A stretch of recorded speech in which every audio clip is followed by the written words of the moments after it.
നമസ്കാരം. കോൺഗ്രസ് നേതാവും കർണാടക ഉപമുഖ്യമന്ത്രിയുമായ DK ശിവകുമാറിനെതിരെ ഗുരുതരമായ ആരോപണവുമായി രംഗത്തെത്തിയിരിക്കുകയാണ് അറസ്റ്റിലായ BJP നേതാവ് G. ദേവരാജ ഗൌഡ.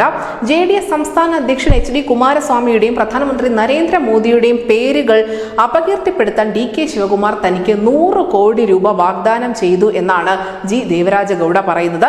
ജുഡീഷ്യൽ കസ്റ്റഡിയിൽ വിട്ടതിനു ശേഷം പോലീസ് വാഹനത്തിൽ നിന്നും മാധ്യമപ്രവർത്തകരോട് സംസാരിക്കുന്നതിനിടയിലാണ് ഈ ഒരു ആരോപണം ദേവരാജ ഗൌഡ ഉന്നയിച്ചിരിക്കുന്നത്.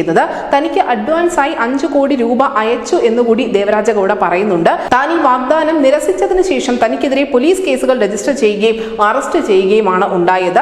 താൻ പുറത്തിറങ്ങിയാൽ DK ശിവകുമാറിനെതിരായ കൂടുതൽ തെളിവുകൾ പുറത്തുവിടും. കർണാടകയിൽ കോൺഗ്രസ് സർക്കാർ ഉടൻ തന്നെ തകരും എന്നുകൂടി ദേവരാജ ഗൌഡ പറയുന്നു. പ്രജ്വൽ രേവണ്ണയുടെ സെക്സ് വീഡിയോകൾ അടങ്ങിയ പെൻഡ്രൈവുകൾ പ്രചരിപ്പിച്ചത് HD കുമാരസ്വാമിയാണെന്ന പ്രസ്താവന നടത്താനാണ് തന്നോട് ആവശ്യപ്പെട്ടത്.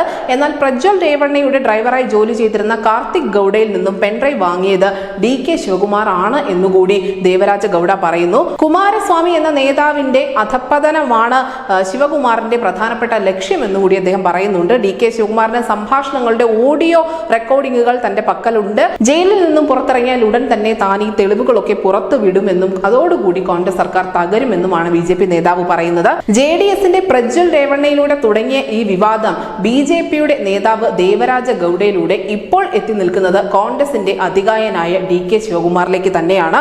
എന്തായാലും കേസിൽ കർണാടകം കലങ്ങി മറിയുന്നുണ്ട്. പക്ഷേ 3 പാർട്ടികളുടെയും പേരുകൾ ഒരേപോലെ തന്നെ ഈ കേസിൽ പരാമർശിക്കപ്പെടുന്നുണ്ട്. അങ്ങോട്ടും ഇങ്ങോട്ടും പ്രത്യാരോപണങ്ങൾ അഴിച്ചുവിടുന്നുമുണ്ട്. അതുകൊണ്ട് തന്നെ ഈ കേസിന്റെ ആയുസ് എത്ര കാലം ഉണ്ടാകുമെന്ന് കണ്ടറിയണം. News desk news India Malayalam.